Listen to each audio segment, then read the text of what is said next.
and gentlemen, here it is, the most listened to radio show on the planet. Even the other stations are tuned in too. Hi, I'm Jacopo. I'm the Frills United Coaster representative from Rome, Italy, and you are listening to the Coaster Challenge podcast. Hi, I'm Grace Peacock, Director of Communications at Canada's Wonderland, and you are listening to the Coaster Challenge podcast. Hi, everybody. My name is Mike Collins. And I'm EB. And we are from CoasterRadio.com, the original theme park podcast. And you guys are listening to the Coaster Challenge podcast. Do you accept the Coaster Challenge? Yes, I accept the Coaster Challenge. Do you accept the Coaster Challenge? Coaster Challenge podcast is here. It's time to face your fears. Get that theme park therapy and let us blow your Coaster Challenge podcast is here. Your fear can disappear. We know that theme park therapy can dry up all your tears. Do you accept the Coaster Challenge? Yes, I accept the Coaster Challenge. Do you accept the Coaster Challenge? We accept because you know we're not average. You're listening to the Coaster Challenge podcast. A journey where people become fearful to fearless, all from riding roller coasters. So please, secure your hats and glasses and keep your hands and arms inside the podcast. It's time to accept the Coaster Challenge with your hosts, Kim Dykes. Hello, everyone. This is Kim, line producer for the Coaster Challenge podcast, and I am thrilled for the opportunity to speak with a special international guest today.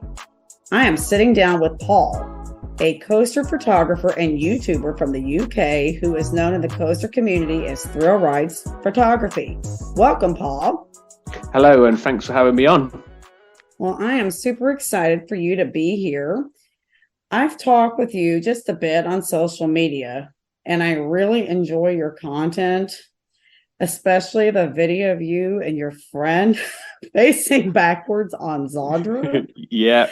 As soon as I saw that, I said, I've got to get to know this guy better, because before I saw that, my daughter is the only person I've ever seen that could make it all the way through an RMC turned around backwards. Yeah. And she's actually creased the people out on the rides because she'll just turn around and look at them and they don't know what to think. That's it. Yeah. So I'd like to get started with you, please sharing a few things about yourself to help us get to know you. Of course. Yeah. So I'm Paul. I'm from England. I think I'm probably one of the only ones really that you've had for international from England on the podcast. And it's been a pleasure to be here.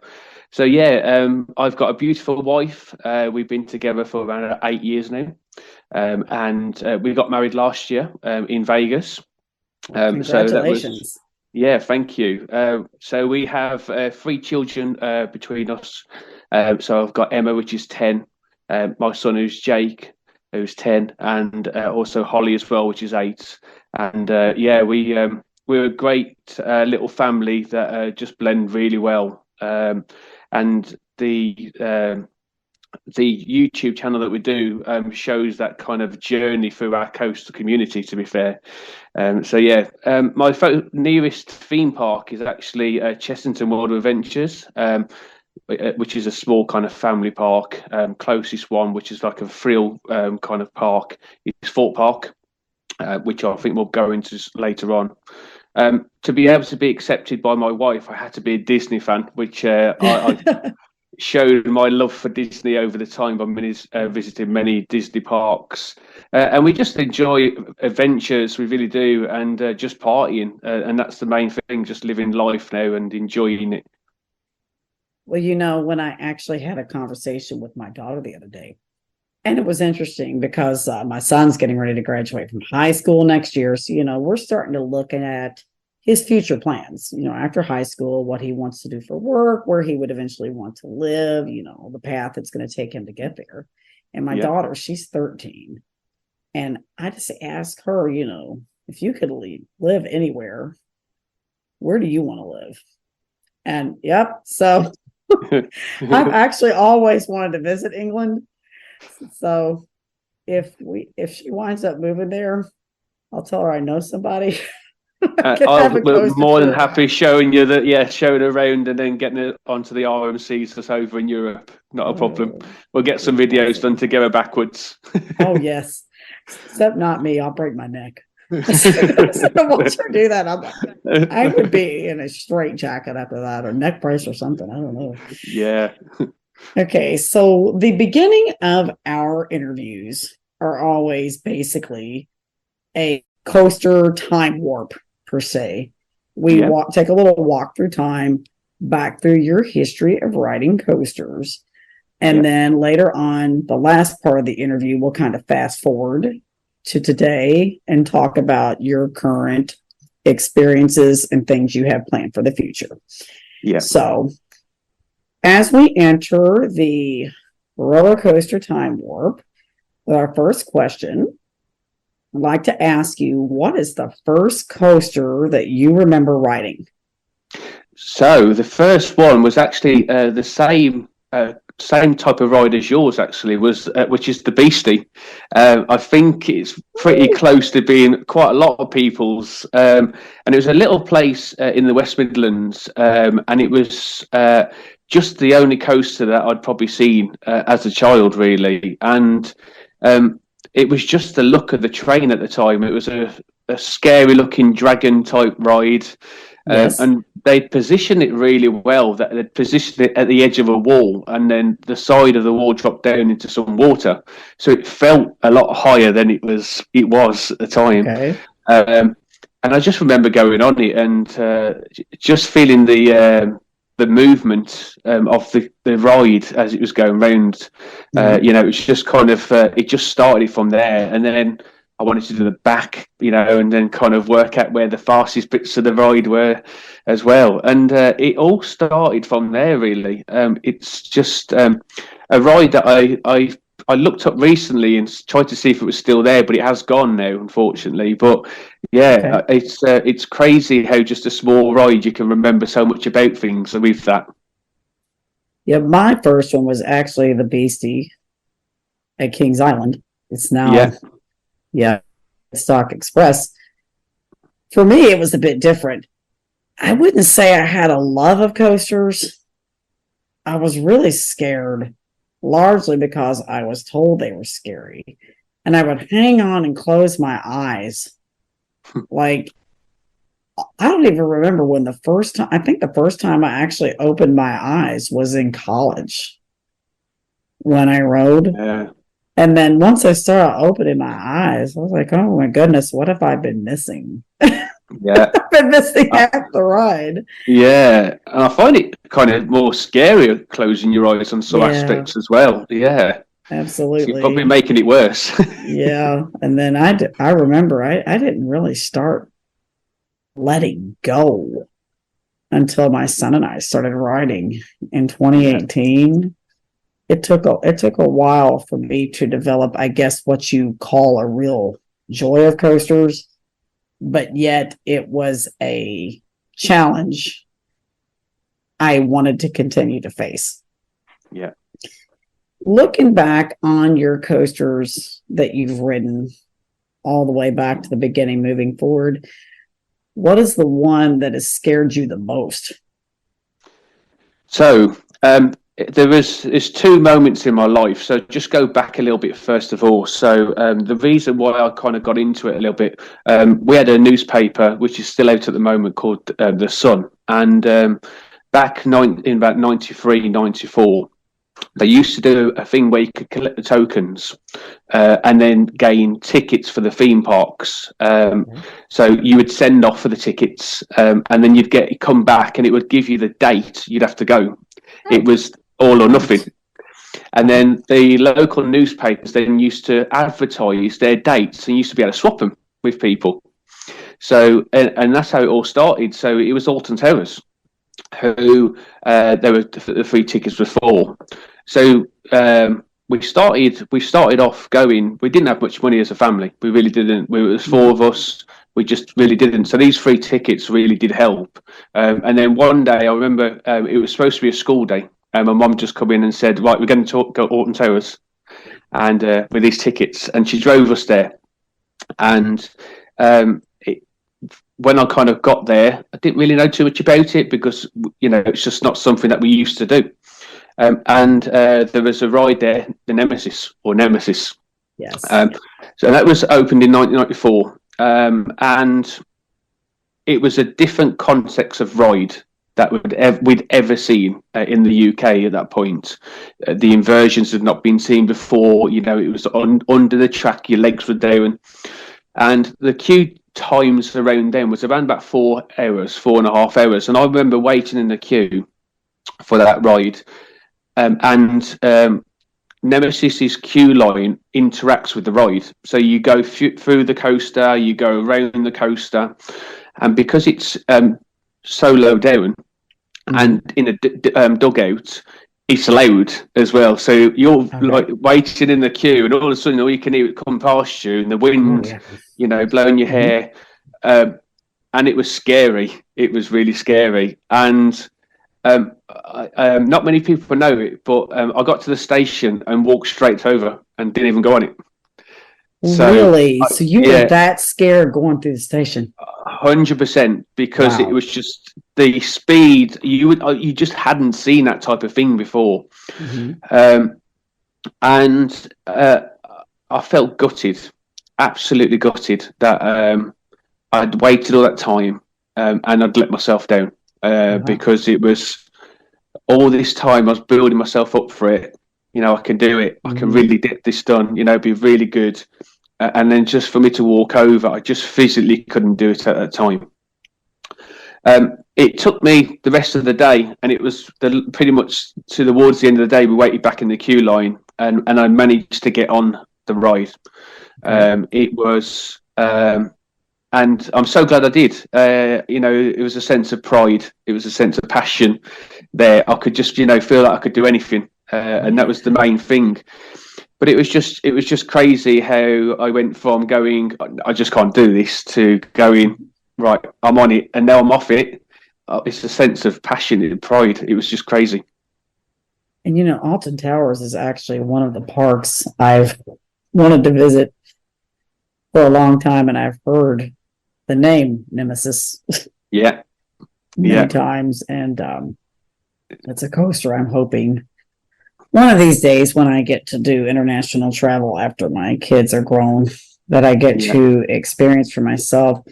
So, when you were, you left the line the first time for Nemesis. Yeah. During the day, I guess, what changed your mind, and how were you feeling when you went back to the ride? Because that's quite a sharp change. Yeah, it was. So it was my brother that went on it. He managed to get on it, and he was just talking about how great it was. It's not as scary as what you think. The sound is different to being on it, and he kind of built me up, and kind of fed me through that. To be fair, and just like, it's not as bad as what you think it will be. And it's the same type of words now that I say to my son when I'm taking him on a ride. Yes. It's not as bad as what you think. Go on it. If you don't like it, you don't have to do it again. But you need to try it, and then make that decision yourself. Don't always think about it and then do it based on what you think is going to happen. It was just building it up. And then I went, kind of got into that queue line, and it was just had in my head that I was going to do it after listening to him. And that's really the power of being with, just being with other people riding.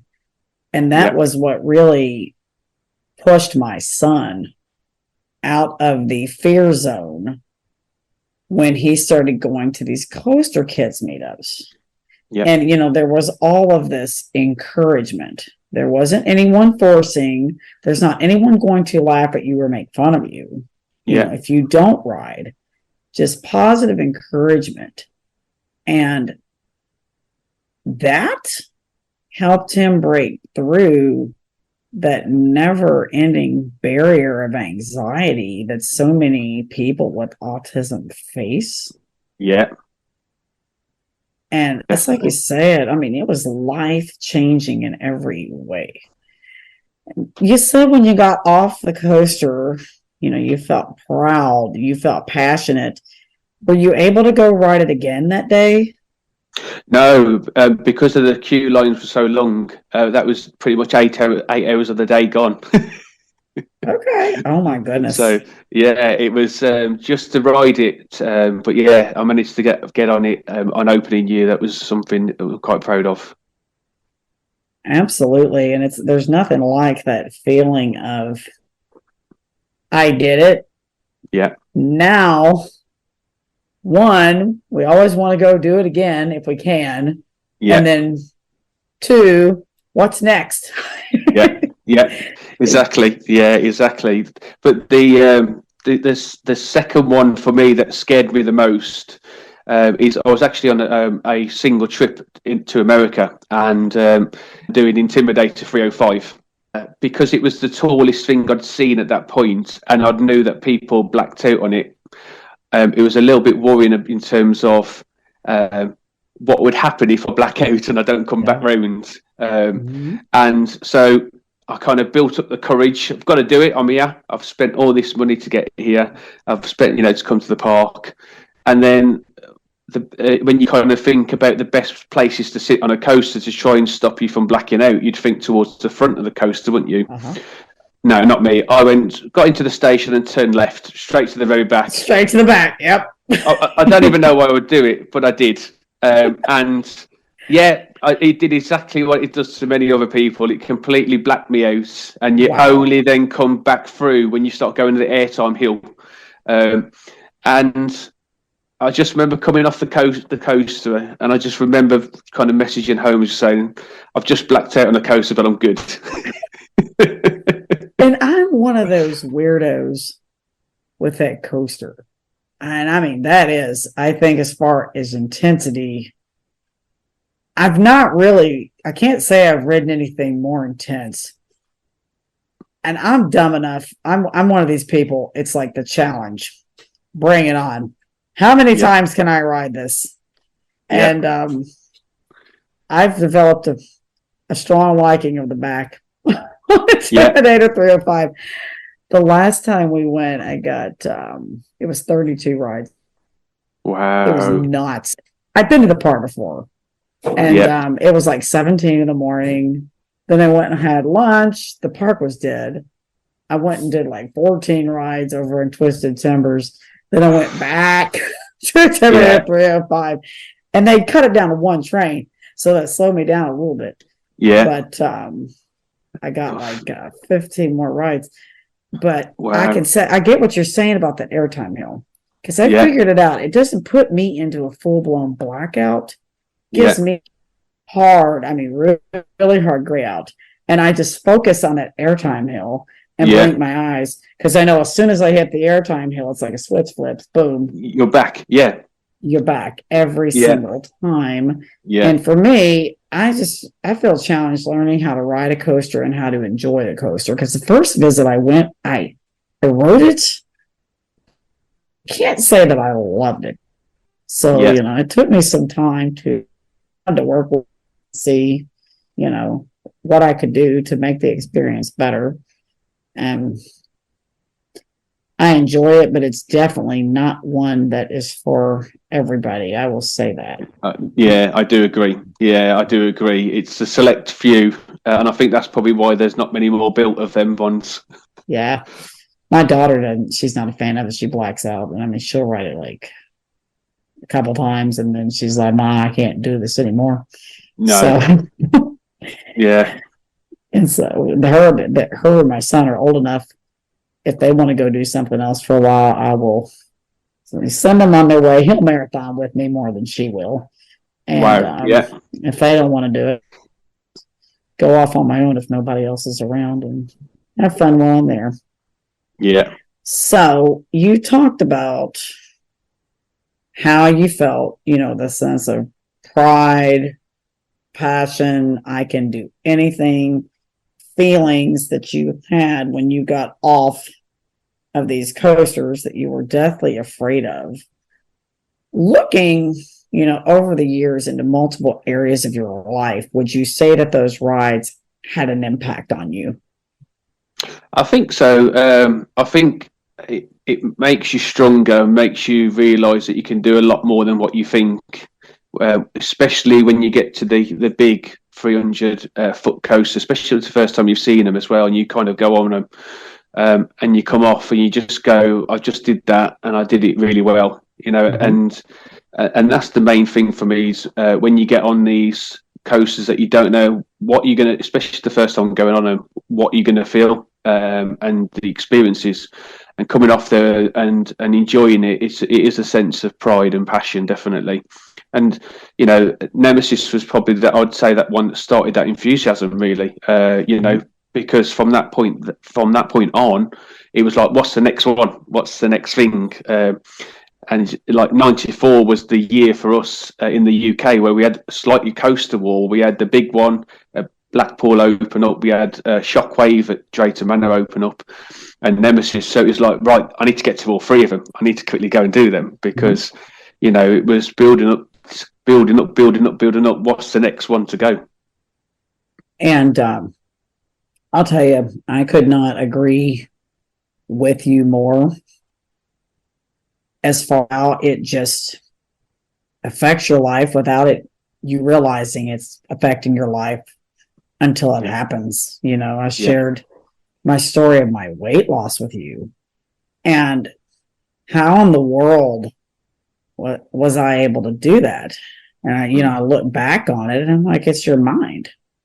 Because once you can, coasters, you can let go of that fear in your mind. You're not afraid anymore. It's all in your mind. Overeating is in your mind. The fact that I was scared to death to speak in public, it's in your mind. These are not the same people, that laughed at you and made fun of you 30 years ago. This is a whole different group. And once you can get your head clear and have that, confidence and that I can do anything mindset, it just happens. It does indeed. Yeah, and I tie it all back to overcoming fear. I have to say, I've not been afraid of anything in a long, long time. But speaking of blackouts, the one coaster that I'm actually nervous for after interviewing one of our previous guests is X2. Yeah. And my previous guest told me, of course, he went back edge seat on X2 for the first ride. Yeah. He hit a full-blown blackout on the drop. Yeah. And they had to assist him like off the ride. No. But he's ridden it again. Yeah. And he rides it more now. But when he told me that, I was like, holy crap. Yeah. I don't know. Wow. Yeah, you get that on Tatsu as well. Okay. Yeah, you definitely will. On the pretzel loop, that pretzel loop is one hell of a pretzel loop. Oh my God. Yeah. Say, yes, I can, and hope for the best. If I block out, I'll tell everybody I had a great nap. Yeah. It was the most relaxing ride ever. Yes. All right. So, throughout doing what we do, being an enthusiast, travels, going to all these different parks, one of the most fun parts of the activity for me are those moments that happen when you're not expecting it. Those wild, crazy moments that just have you laughing until you're in tears and you just can't stop laughing because it's so ridiculous. I'm sure we've all had several of those. The harder I laugh, the more the good times roll. That's all I can say. But looking back on all of your experiences, what would you say has been your absolute craziest moment, aside from the head turning, on a coaster or in an amusement park? So I'll just share a few stories. So the funniest I've ever laughed on a coaster is there was a bunch of Americans with us, with me and my friend Dan, who joined Thrill Rise Photography last year. And we went on, so right next to Zanja is a kiddie coaster, and the actual lap bar didn't go down on his train, but it still went off. So halfway through the ride, he could stand up on the ride and switch seats. And it was a 2-lap special as well, so it literally had to go around twice. So each ride he went round, he literally could swap seats. And it's in one of our vlogs that we've done, and I was crying. I was literally crying. God. It was just that funny because it was like they've just now got a stand-up coaster, and it was just the funniest thing. It really was. And I'm glad I've always got that to watch back on the video, because it was just the most hilarious thing. That is great. Thing. You wouldn't even guess it would even happen, and it just happened, and I managed to get it on film. I've got to find this video. Yeah, it's the latest Energylandia vlog that we did. It's just it's just funny. In terms of my best experience, it was nearly the same day actually. We went on Hyperion. And it was with Upstop Media. Dan was with us as well. Okay. And we was in we go to Energylandia quite a lot, even though it's quite in another country. We travel there. It's one of our favourite parks, and we get to know the ride staff there quite well. And there's a lady that works on Hyperion, and we got to the station. And it was something called Magic Nights, where the fireworks go off. They do a DJ set, they do a water park, beach party, everything. And she held us in the station for a long time, longer than we thought. And then all of a sudden, she let us dispatched. And as we was going up the lift hill, she timed it for us to go up the lift hill with the fireworks going off behind us. And we, all the way through the ride, we had a firework display as we were riding Hyperion, and that was also filmed, and it's also available to see. And that for us, we hugged at the end of the ride. It was that elite moment of going, we've made it. This is the pinnacle of what we can get to, being on the coaster, full blackout because they have no lights on at that time. Riding that with fireworks going off, and it was just incredible. That definitely sounds like a moment in time never to be forgotten. Yeah. Couple of moments I have that tie in with your stories. You're talking about standing up on the coaster. This year, I have to say, my disappointment, like my most disappointing bucket list coaster that I got to ride of the year, was Phoenix at Knoebels. Found it kind of boring, but the airtime on that thing was just completely wild and out of control. In the front seat, it literally stood me up. I almost came over the divider and landed in my son's lap. And at one point, I had to grab onto the front of the car because I thought it was going to flip me forward. Yeah. Train. I'm like, how can something this slow do this to me? Yeah. Wow. Yeah. And then that's crazy. And then my beautiful frozen in time moment, quite comparable to your fireworks on Hyperion. Yeah. This year we went to Six Flags Great Adventure for the first time. And we were doing multiple rides, like a little mini marathon on Zimandjaro, the drop tower. Yeah. And finally happened. We got a dueling ride with King to Caw. Wow, that's an elite moment. It was and I this park is a long way away from me. I don't know how many times I'm going to get to go. Yeah. I was on the right edge seat of that thing. You know, most of the people are up there screaming and yelling, and I'm up there. Just send it! Send it now! Dispatch. Now! Go! My son and I were both just like, it's going to happen. And I mean, that train flying up that structure, you could feel the vibration going through the whole body. Yeah. Hear the roar, the noise. And I look beside me, it comes zipping right in front of my face. I'm like, I can't believe this actually happened. This is the best moment of my entire life. I will never, ever forget that sensation. I just hope at some point I get to experience something that's comparable again, because that was definitely a Nirvana moment for me. Yeah. I don't know how that can be topped. And it's just seeing it on the video is just incredible enough to see that it can duel that good.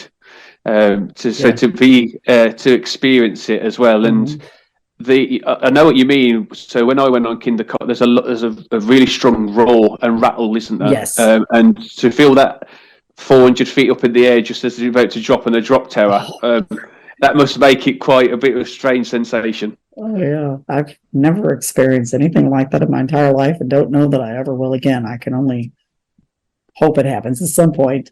Definitely. The other thing that we had as well was we went on Speed, which is a water coaster at Energylandia as well. Okay. So it's a 200 feet water coaster.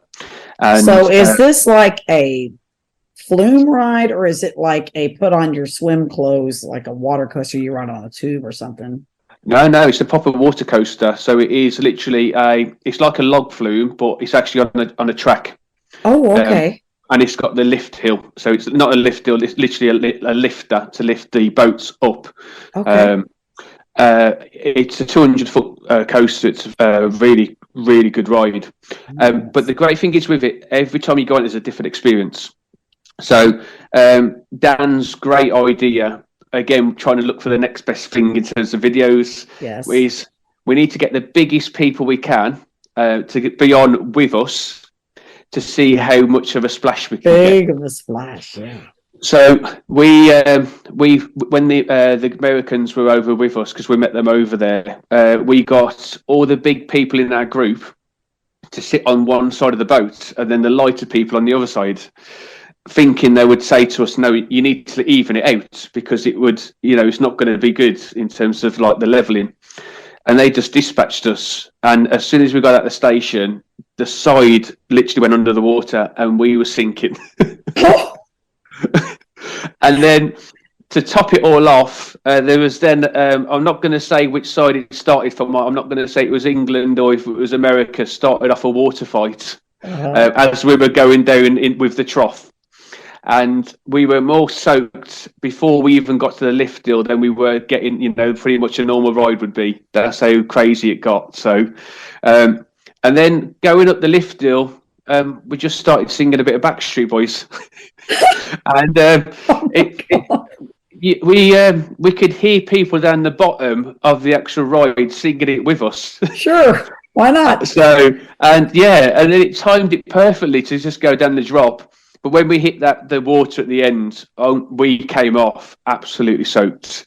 And it was just that moment of going, we've just tried something really unique here, and they let us do it. And it was just a fantastic moment that every single one of us just talk about every single time we meet each other. Somehow, some way, I've got to come ride with you all at some point in my life. This is now becoming a bucket list item. Yes. These stories I hear.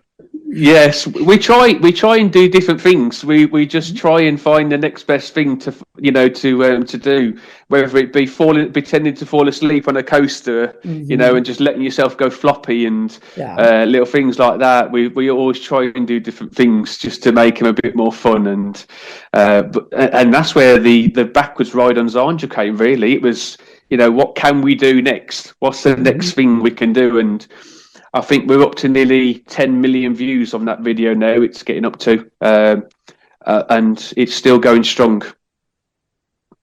My next, I guess, crazy thing I'm ready to try, because I've done as much as my body will allow me to do. I can't do the whole turn of my head thing. I'll break my neck. Being older and having arthritis will do that to you. But one of my previous guests on the podcast, his interview is coming out relatively soon. He does this thing called donut credits. He told me about it. I'm like, What the hell is a donut credit? I need to know more about this. This sounds interesting. So he sent me a video of himself eating a donut on Iron Gwazi. Oh, okay. He's the donut credits. He's actually coming to Hollywood Nights, a Holiday World. It's like my favorite enthusiast event ever. I look forward to it every one I want to get year. to. Incredible. But he's Hollywood Nights, and he's already told me he's bringing donuts. So we are going to have a donut on Trimless Voyage. Wow. I'm just trying super excited for that. As long as I don't choke and have to get assisted off the ride, I think I'll be all right. Yeah. Now, I've heard you mention Zadra a few times. I've just got a random question. Have you ridden Iron Gwazi? I have indeed. Okay. Yes. You tell me your opinion, Zadra or Iron Gwazi? Or do you have one that you like better? I don't. I'll answer that question first, and we'll go into favourite coasters. So, I actually prefer Zandra over Iron Gwazi, and the reason that I prefer it is it's a lot smoother. So there's a lot more flowing to Zandra. The elements kind of work better. With Iron Gwazi, doesn't seem to flow as well as I'd think it should do. I think the crocodile dive is probably the best element on there. Other than that, there's nothing really different elements on there that I don't think Zandra does for me. And I think there's probably a bit more forceful airtime on Zandra than there is probably on Iron Gwazi, in my opinion. And when's the last time you rode Zadra? I'm just curious. So I actually did them nearly within a week of each other. So I actually came back from Florida and we went out to Energylandia. So it was July last year we managed to get back over there. Okay, because the reason I'm asking, everybody definitely has their own opinions on coasters, and I'm one that I will not ever form an opinion of a coaster based on what somebody else says. I have to 100%. Experience it myself. Yeah. I heavily underestimated Iron Gwazi based on the POVs, and it's actually my number one coaster. Yeah. And but anyway, our executive producer Andrew went to Energylandia. He thought Zadra was so boring he rode it once and didn't ride it again. Yeah, so it depends. It's the thing. It depends on when, and that's just why I don't really have a number one and number two, because for me, it depends on circumstances. Because it depends on how you're feeling that day. It depends on who you're with. It depends on the weather. There's so many factors, and there's so many variations of how they're different. How can you say that one is a better one than that one when that you might not be feeling the best that day, it really depends. And you are right. I never take anyone's trip report because I'm the one that rides it and I'm the one that gives my experience. I will give an opinion if someone asks, but generally I'll say, well, just try it and then let me know. And the numbers speak for themselves. So everyone I'll ride it with or take over come off of it with a different mindset, definitely. So don't get mad at me, Andrew. Zandra's still on my bucket list. The dream is still alive. I'm willing to take you over there. There's still hope. Just remember the magic seat. I can't wait. This will happen. This will happen. Yeah. This is like my dream trip. Yeah. This will happen. Not right away, but it's going to happen. Yeah, well, there's many times to go over there, and Brandon from Theme Park Predictions I interviewed him previously on the podcast. Yeah, he's me and him are really good friends. He's awesome. He uses a lot of my photos actually in his thumbnails. He reached out to me at the start, and without doubt, he's brilliant. His videos are fantastic, and he's meeting me over there to do a couple of days in Energylandia. So. Pop over with him and we'll show you around. This trip, I'll say it again. It's on. It's a mission now. I will be there. Yeah, definitely. Definitely. Okay, so I know you said you don't really rank coasters. Yeah. But with all the coasters you've ridden, and I know you haven't have a specific count, we all have those coasters that we love. And most of us, I wouldn't say all, most of us have those coasters that we ride once. I call them one and dones. And I'm like, never again. I'm not doing that again. Out of all the coasters you've ridden, what is your absolute favorite? If you have one favorite, or what are your favorites? Okay, so favorite, without doubt, is Velocicoaster. Love it. Because, and there's so many different elements to it, from the queue line, which is without doubt one of the best queue lines you could walk around. Oh, yes. The attention to detail, it doesn't even feel like you're waiting 40 minutes, or whatever you're waiting for it. The theming, I absolutely love Jurassic Park, and to get on a ride which is based on that, the technology behind that ride, in terms of the dinosaurs, the raptors running after the train as it goes past, the launches, at that time, how quick they were getting the trains out was just magnificent to see. Oh, it's incredible. To get as many 1 million riders as quick as what they did on that ride, it was unbelievable. I went on it first, and I was very impressed with the front, and then I actually went to Busch Gardens, did Iron Gwazi, and then I got off Iron Gwazi, drove straight to Universal, and did Velocicoaster within a couple of hours. I love it. Yes. Yeah, and I did the back row at night, and it was just one of the best experiences ever. I was literally with my wife at the time, and it was just absolutely brilliant. It really was, and for me, that is one of my peak moments. I've had it with Fury 325 as well. That's another ride that I rate really highly. And again, it's just that float of feeling like you're moving, through the air, and that's what you feel with Zandra. It's the same with Fury. You've got it just feels like you're flying type thing, and it just seems to glide into each element. More than just being thrown into them, and which way do you go next? That's helping me understand. Thank you. Yeah. So, but Fury for me, and it was just, again, I was on my own, but with Fury it was the staff in the actual station, like, because they did the one click lap bar where they just let you click one time, and they just say to you, hold it, but don't let go of it, because once it clicks down, then you can't think so. And the airtime you can get just from that one click, it's just, it really was. And the colour of it, it's just a fantastic ride. So I had to share too my love of Velocicoaster and Fury with you. Yeah. One of the things, and this just started out for me as a fun thing. I never really expected it to turn into what it turned into. By the way, Velocicoaster is my number 4, and Fury is my number 5. Yeah. For fun, I started getting coaster tattoos. I saw somebody else that had tattoos, and I really liked them. So now, like, I go through parks, people see the braids, they see all the coaster tattoos, the piercings.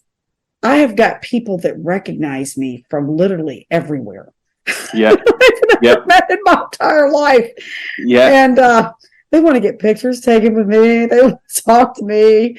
And it's a great conversation starter. People I've never met will just come up to me and start talking to me about the tattoos and stuff. And it's just me being me, doing what I do for fun. Yeah. And it's crazy when it happens. It really is. Yeah. I had no idea that would actually become a thing. And I was in Kings Island one day where these people came up to me from Iowa and knew who I was. I was standing in line and I live in Kentucky. I was in line for King to Call back in July in the dark. And there's this person behind me. Take a picture. I mean, it just happens in random places everywhere. But it's just like why I'm on this podcast. I will always stop and take the time. Yeah. To I totally agree. Have that conversation, because the smallest things like that just make people's day. Yeah, I And totally agree.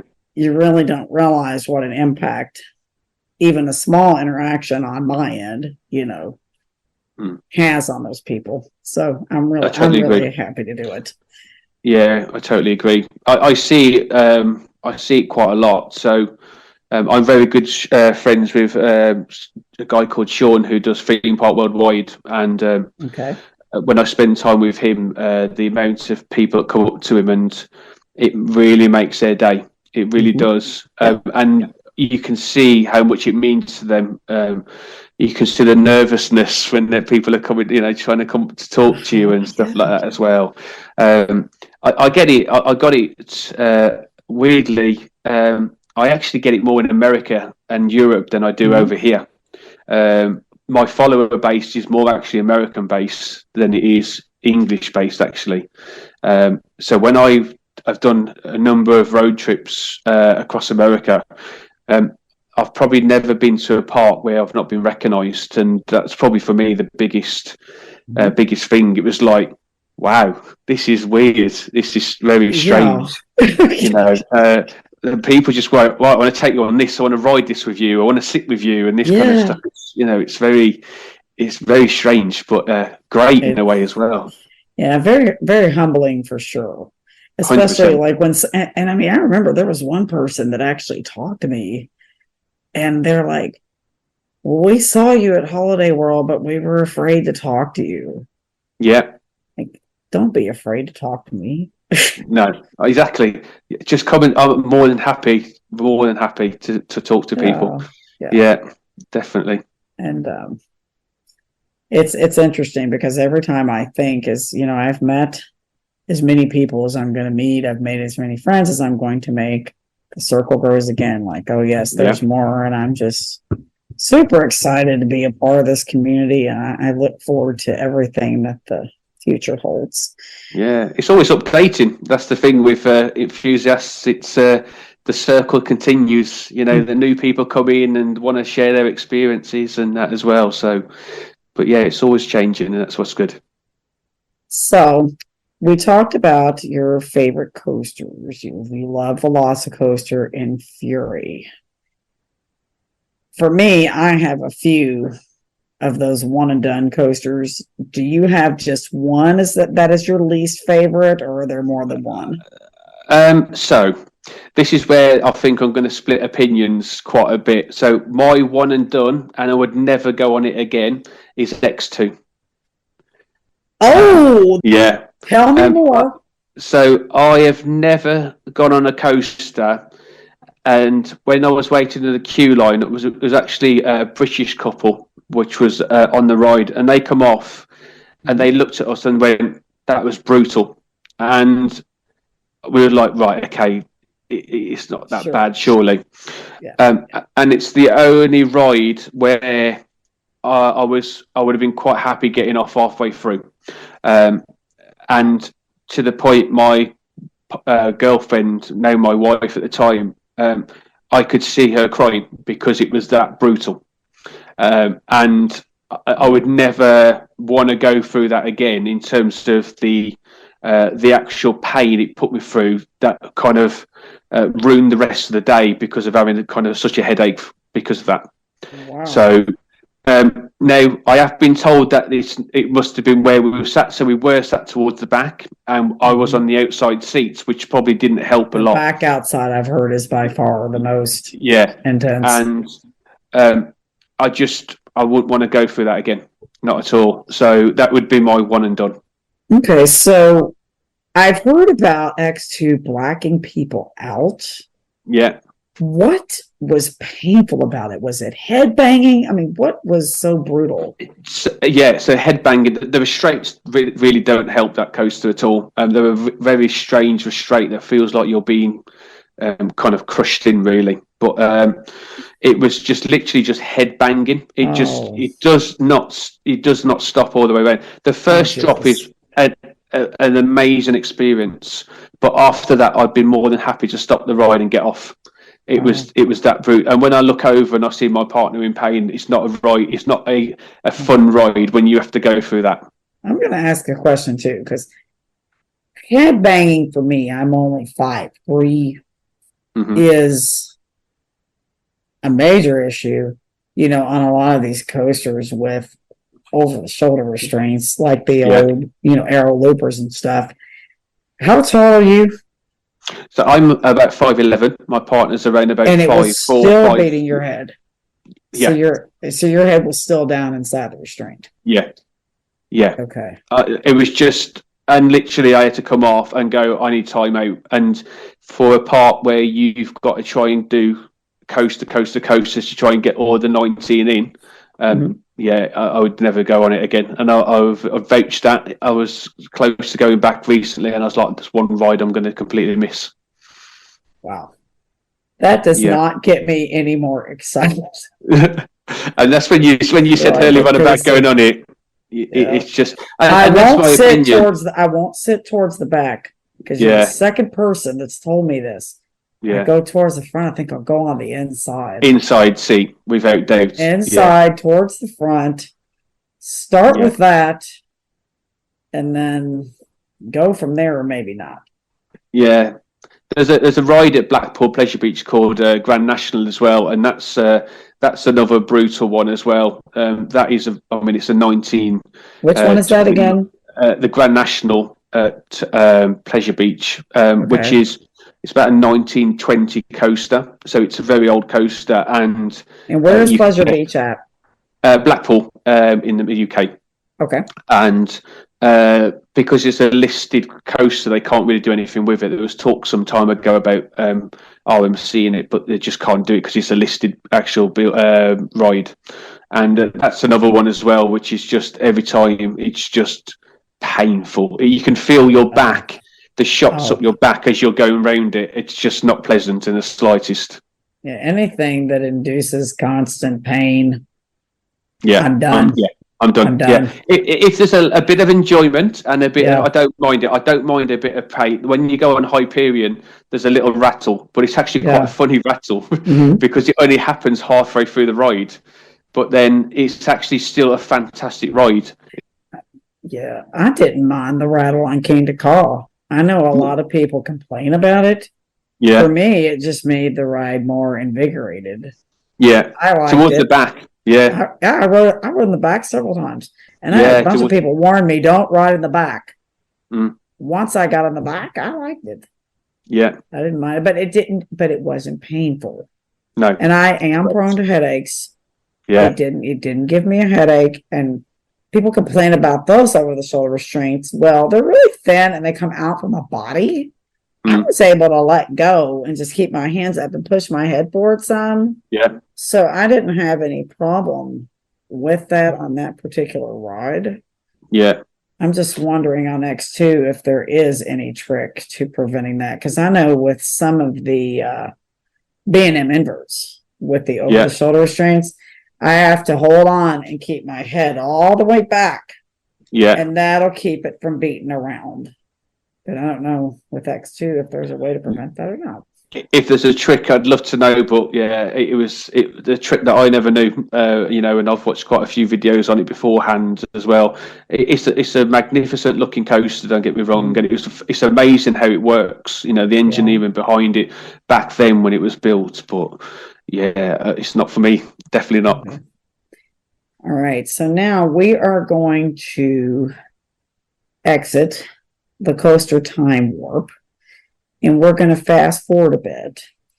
You were telling me through our messaging on Instagram that UK has a new tallest coaster that's coming to Thorpe Park. Please share more with us about that. Okay, so we've got Project Exodus at the moment. So it's finally getting a new tallest coaster. And to put that into context, 94, the big one was built, and that was the tallest coaster in the UK. Let's think about that a little bit. So if America had the same coaster as we did, the tallest coaster, you'd be looking at Magnum as your tallest coaster in the world. Well, in America. Yeah. So for us to get a coaster which is taller than the big one, it's a really good thing coming to us. So yeah, it's going to be hopefully opening next year. So for the 2024 season. And I'm really looking forward to seeing the updates of it. There's going to be a whole new, complete new area of the actual park as well, 236 feet tall. So Okay, again, that's what I was gonna ask. nowhere near any of the American kind of coasters, but for us, we have a really strange height limit across all of our parks that we can't go too far. But yeah, I'm really looking forward to it. I believe it's going to be in Mack Ride. I have seen some pictures of Mack items So I being was going to delivered. ask who the manufacturer was. Okay. Yeah, and it's a really strange concept, but I'm looking forward to seeing what the overall developments will be and seeing what Thorpe Park can do. I mean, they haven't had a coaster at Thorpe Park since 2012. I mean, that's 10 years, nearly 11 years without a coaster. It's great to finally get some investment. Well, that's definitely exciting. And I'll tell you, the latest developments I've seen come from Mack Rides are just incredible. And they keep getting better. I'm a huge fan of Time Traveler at Silver Dollar City. But when our executive producer, Andrew, went on his European coaster trips last year, he got to experience Ride to Happiness. Yeah. And that's another one. It's at the top or near the very top of my bucket list. He said it makes Time Traveler look like a kiddie coaster. Yep, it does. And I did mean to mention this earlier. Andrew may not be overly thrilled about your opinion on Zadra, but Andrew, he redeemed himself with Velocicoaster. Velocicoaster was Andrew's. He's a huge Intamin fan. It's his favorite. It was his number one coaster for a very long time. And I was actually quite shocked because I didn't think anything would top Velocicoaster. And I knew if anything would, it would be an Intamin. Yeah. It was Terran. Terran was mine for a long time. The experience of Terran is a fantastic ride. Ride of Happiness is really Ride to Happiness is a very, very well done ride. There's two elements to which is very a bit strange, really. So you'll never get the same ride twice. Okay. It's always because it's a free spinning coaster. So you can. So what we tried to do is we got me and Dan on one side and my son Jake on the other, which would allow the weight distribution to be out when you'd go round, so you get a bit more of a thrilling spin. But yet so it's great in that aspect, but you'll never be able to experience it the same again. So you could go to someone that's an amazing ride, go on it, but actually they might not even get a spin. You generally find there is that. So on the launch, there is an aspect of it pushes you into a spin. So you'll always go round and do something, but you'll never get the same ride twice, and that's what's a bit strange about it. Great in one way, but also, you can never experience it again. And I'm curious too, what puts Velocicoaster over Terran for you? For me, Terran was great when it was first opened. Loads of other coasters have come far past it since then. Okay. So yeah, I absolutely adored Terran, the actual area of it. But when I went back on it a couple of years later, other coasters had overtaken it by that point. Okay, makes sense.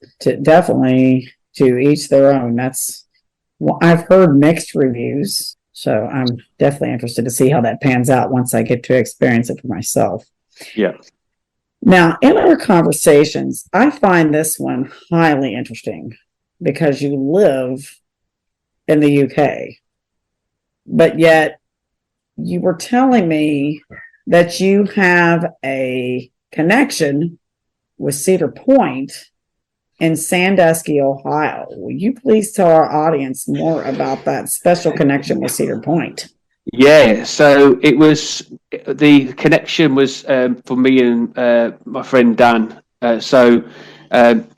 Dan wanted to do something quite special for his partner, and we, after many emails, bearing in mind this was to Cedar Fair directors, we sent it to anything and everybody that could think. What he wanted to do was propose to his partner up on the top of Valraven. Oh, And at that time of year, they don't do it because weather permitted. It goes a little bit cold and rainy, unpredictable. So Cedar Point don't actually do that.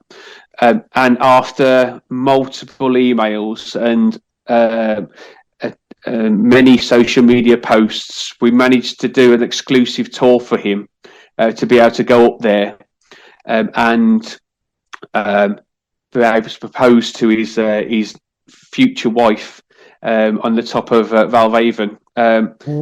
was that caught on video? Yes, it is.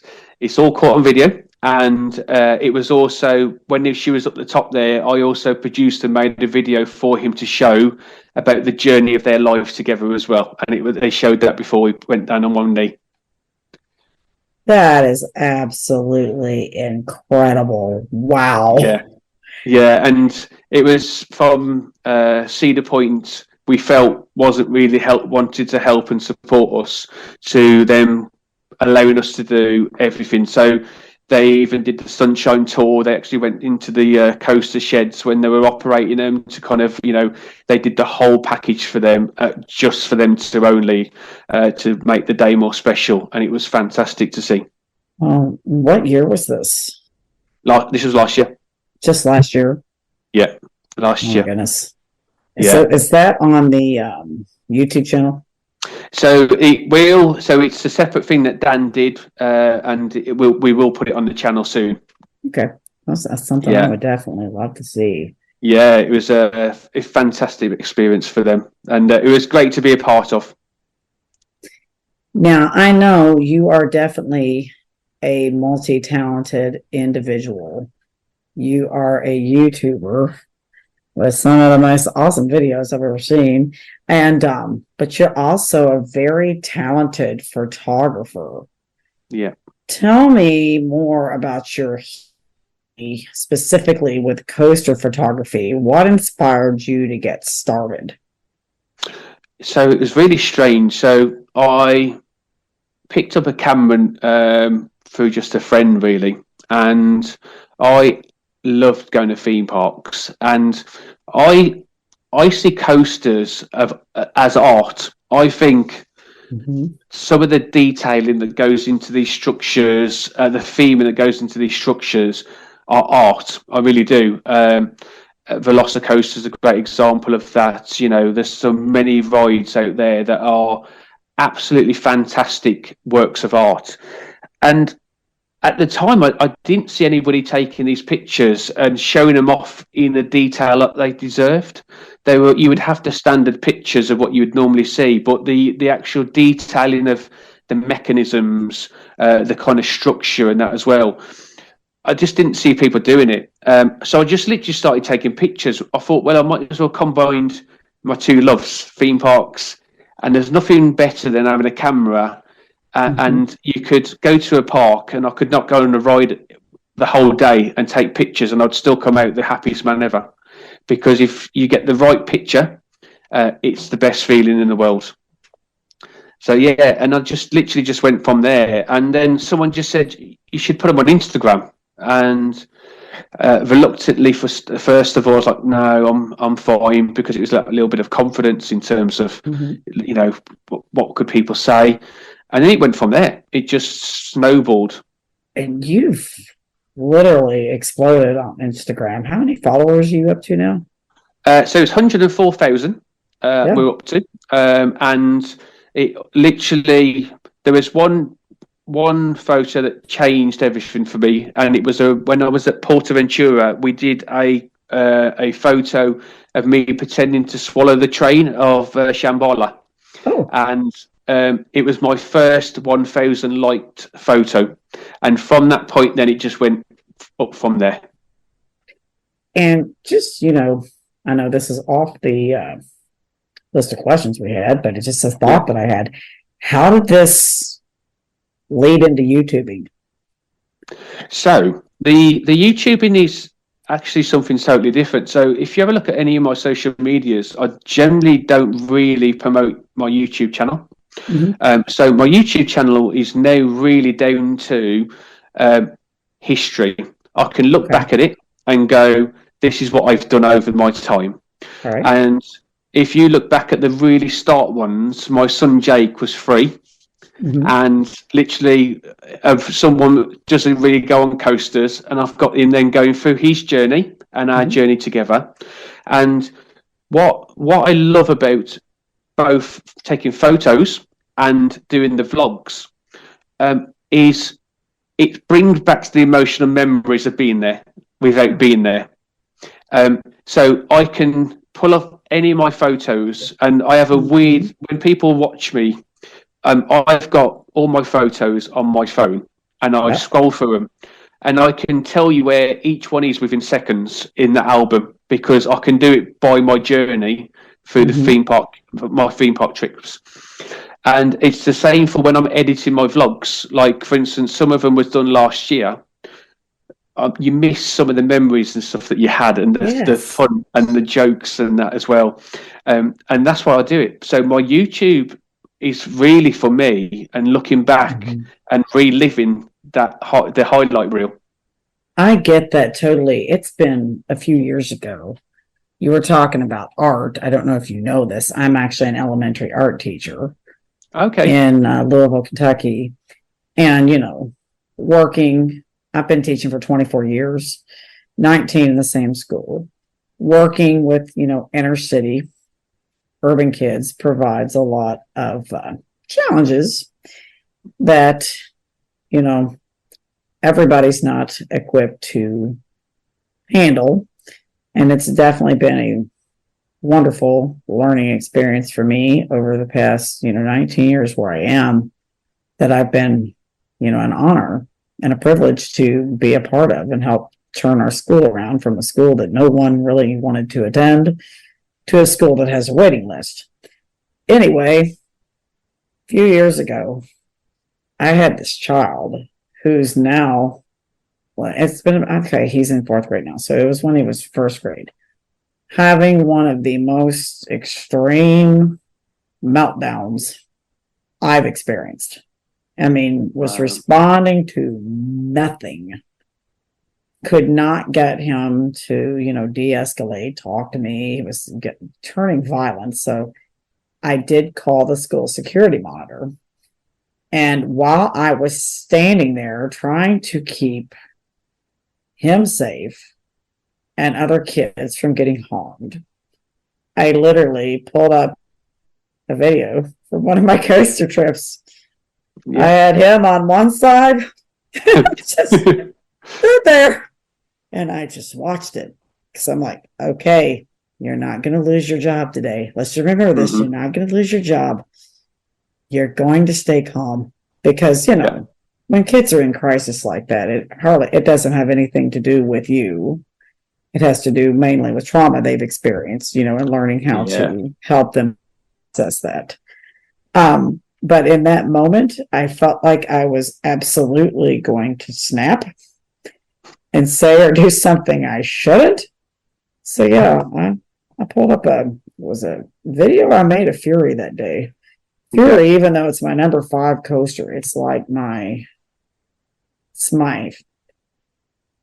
I feel like I'm dancing with Fury when I ride it. It's so relaxing. And you know, another quick story from me. I had a real big problem happen back in November through December. I was eating popcorn, and for the first time in my life, right before Thanksgiving, I broke a tooth. It was my bottom back tooth that broke. And originally they were just, you know, going to put a crown on it and that sort of thing. Well, after I got to the dentist, then had to wait for the process of, you know, the permanent crown to be made, yada, yada, yada. It was more painful than he said it should be. So right before, when they were supposed to put this thing on, like the week or before Christmas, I told him, I said, you said this shouldn't hurt like this. And I mean, he said, okay, let's see how much pain you have. He pushed his thumb down on my tooth, and I damn well near came out of the chair. I mean, it lit me up. He said, you're right. This shouldn't be hurting like this. So he sent me over to the specialist where they could do this 3D x-ray. And of course, this only happens to 1% to 2% of people, and I happen to be the one.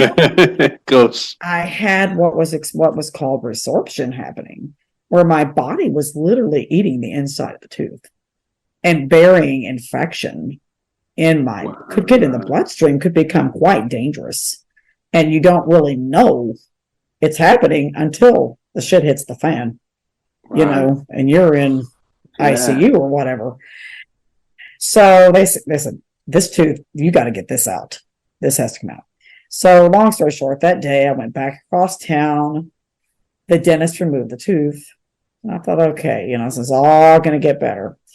Well, of course, right over Christmas break, when the dentist office was closed for days, my pain went from 10 to 10 million.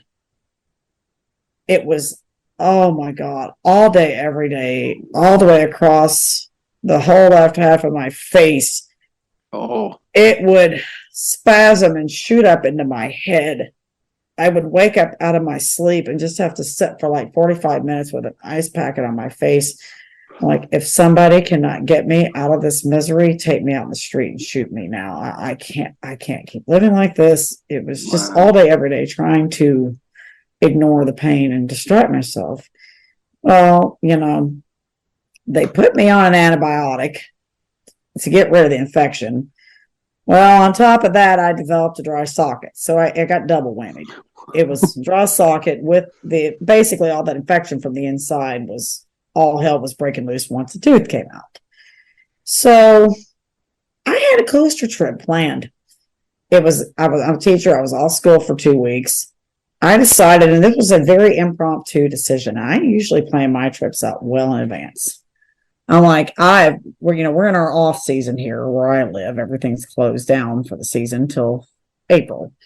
Like, I have got to go ride some coasters before I go back to work, because I had literally been in pain for, starting with that whole episode, for over about a month. All day, every day, and it was just hell. Yeah. Like, I've got to go do something. Well, the antibiotics got rid of the infection, but the pain, I guess, from that dry socket, it wasn't leaving.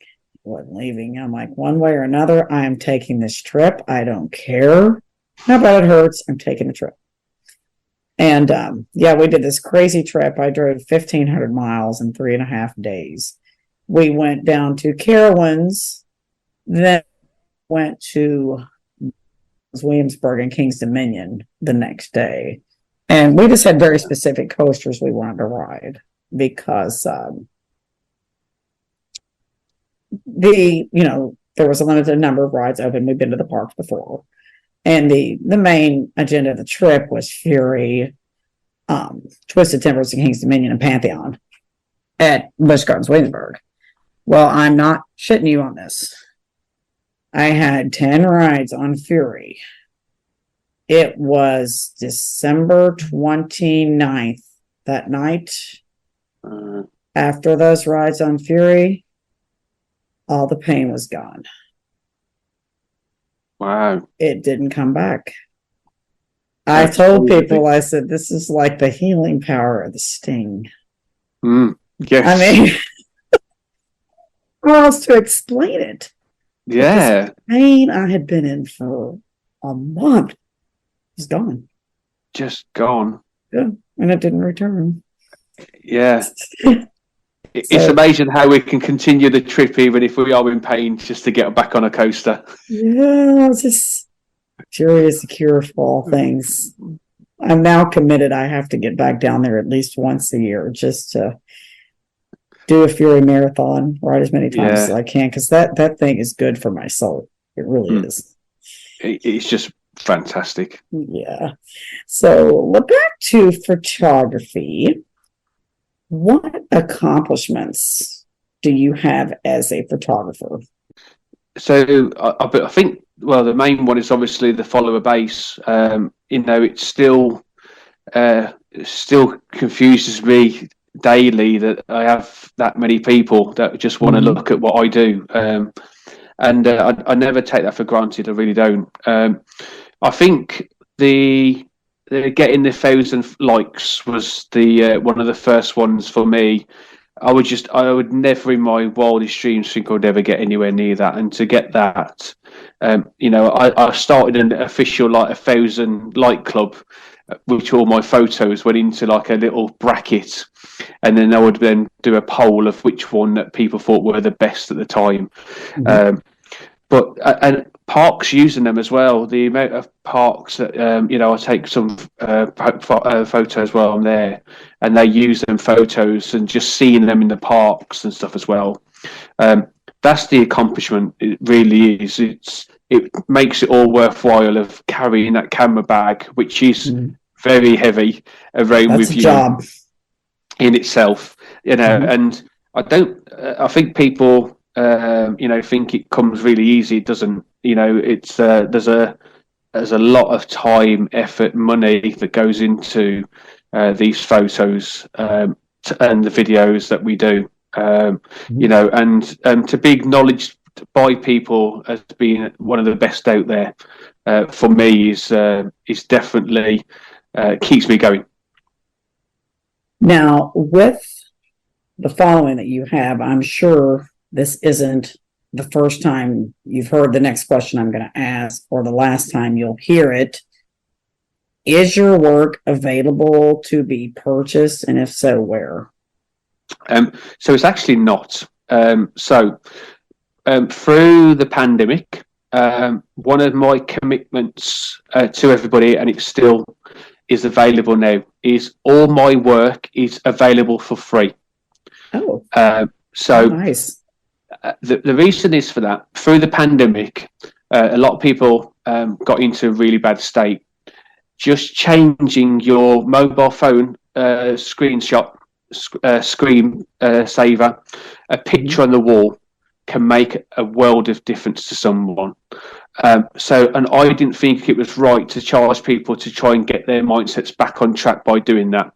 So any single one of my photos I've ever taken is on a Google Drive, and if anybody ever wanted any of them photos, they were always available for someone just to have for free, and then they could then make it into their own picture with whatever they wanted to. I don't believe in charging for my work. I think I can do a lot more for the community by giving back to these people to see my work and have it on their phone.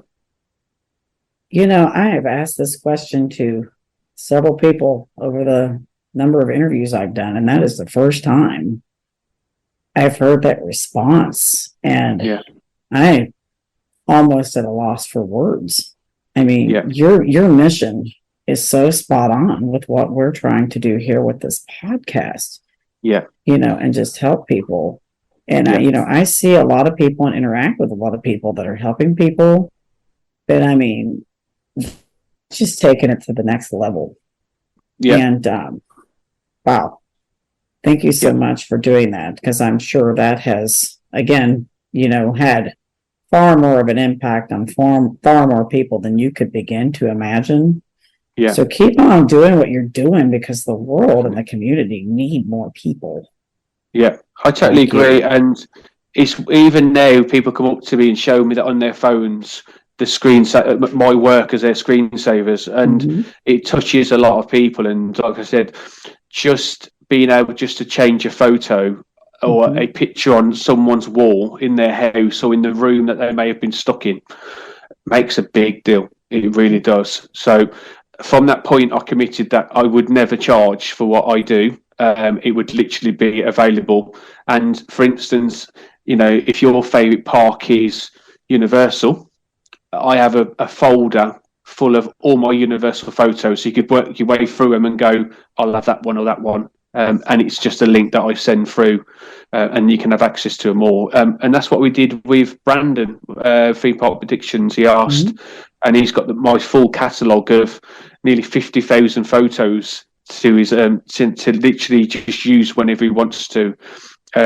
And he keeps saying to me, I owe you a drink. And yes, he does. But at the end of the day, there's nothing more rewarding than seeing my work and then helping someone out like Brandon. Yeah, the gift that keeps on giving, for sure. Yeah. Now, this next question I'm going to ask you, there's a reason I'm asking it. We've just recently added it to our list of interview questions for the podcast. One of our kids that was previously interviewed before I joined the podcast, he unexpectedly passed away this year. And, he was, I think, Dustin Lystra was his name. And I never knew this kid. But looking at all the posts that poured out through social media, he had a very, tight connection with Coaster Kids and that sort of thing. This kid touched more people in his short life than a lot of people, I feel like, touch that live a long, long time. Looking at, yourself and your connection with family, friends, colleagues, both inside the community and outside. What kind of legacy would you like to leave? How would you like to be remembered? I just want to be remembered as being, for me, the main thing is the best dad I could ever be to my children. Whatever other people may think, it's what they think is the main thing for me. And every day, even when I come back in from work, they want to know what time I'm back because they just want to see me. And that for me is this huge, massive impact that I have. I want to be known as the person that when they wanted to do something, did it. If I've got a dream, yes. I did it. Yes. One of my guilty pleasures is wrestling. And I always wanted to go to WrestleMania. And I grew up on wrestling back in the days of Hulk Hogan, Randy Savage. Yeah. The WWF, and I think it was called the NWA at the time. Yeah, that's it. My father literally had it on the TV all the time. So I know wrestling very well. Yeah. So it's my guilty pleasure. I absolutely love it. I really do. And my dream was to go to WrestleMania. Okay. And my wife went one year, we're going to go to WrestleMania. And we literally booked the tickets. And we went to New York to go and watch it in New York. And that for me is what I feel people should do continuously is if you want to do something, go and do it, because you never know in life how something could change within an instant. I've lost my dad very quickly, and it really does teach you, just go after your dreams. If I've ever wanted to ride a coaster, I've gone and done it, because what could happen tomorrow? So I always want to be adventurous, fun while I'm doing it, and make sure that I have my family along with me. You are very much in alignment with not just the way I think, but the way I live, because thoughts are useless if you don't put them into action. Yeah. One is, like you said, just continuously being the best version of yourself that you can be, and you don't really know what the best is. You keep getting better. Yeah, definitely. When you keep pushing yourself to get better, professional standpoint, personal standpoint, relationships with people, and for me, like my whole fitness thing too. I'm like, crap. I'm 47 years old and I just did something I've never been able to do in my entire life. Yeah. I don't even know what my best is. Yeah. Totally. Because things keep happening. A few years ago, I would have said you were crazy. That's not possible. And everything is possible. My other thing is I don't half-ass anything. And I will tell people I won't take on more than what I can do, and do it right.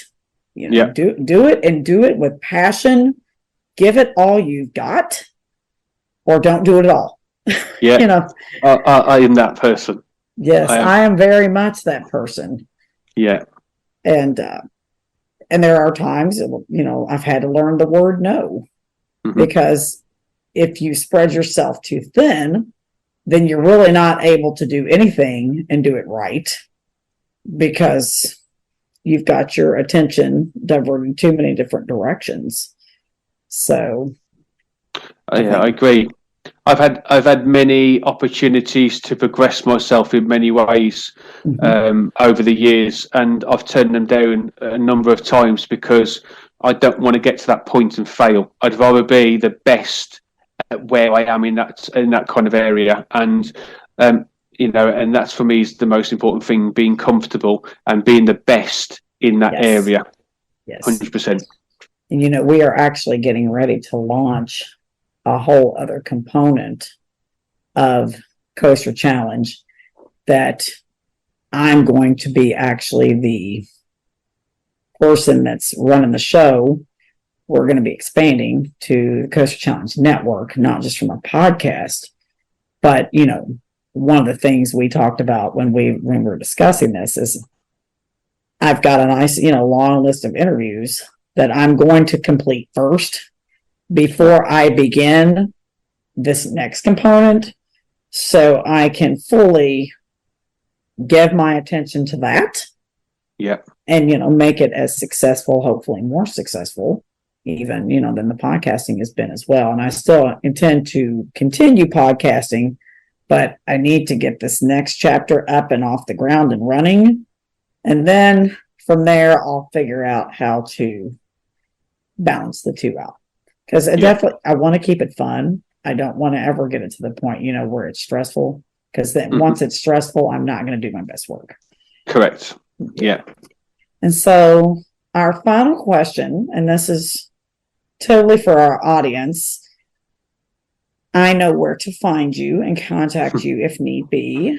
Where can people find you on social media? What are your different outlets if they want to look at your pictures, contact you, or just find out more about you in general? Of course. So we're on Facebook. I've then got my Instagram account.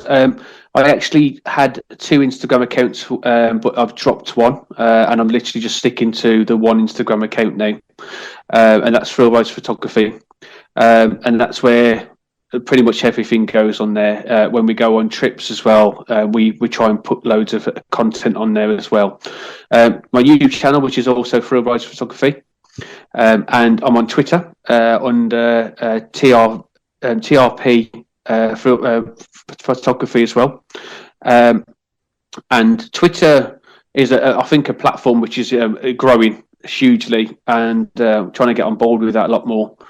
And then also TikTok. We've all got to get on TikTok at some point. It's the latest craze, and I think it's for me the social media platform that's given me the most fun again when it comes to social media. Actually, I think Instagram is slowly dying. Personally, I think that we need to go into other aspects, and I think TikTok's probably that platform at the moment which do a fantastic job of giving back to creators by the stuff that they allow you to do, from the lives, from the gestures, from the gifts that they can do as well. So that's something we're going to explore massively this year.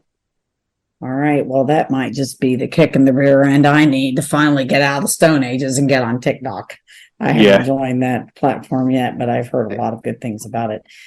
I want to thank you so much for being my guest. I've really, really enjoyed this. Thank you for sharing your story with our audience. And I know you've inspired a lot of people. Thank you. It's good. That's what we're here for. Definitely. Thanks for having me. I've really enjoyed the interview. I hopefully people get to understand a little bit more about me, also about the Coaster Challenge podcast as well. So my followers coming over to give you a listen as well. Definitely. Thank you. If you enjoyed today's episode, be sure to like and subscribe wherever you get your podcast. If you want to see more of us, we upload every Friday. Be sure to like us on Facebook, Instagram, Twitter, and YouTube. All at Coaster Challenge. Links are in the description below. Thanks for joining us here today.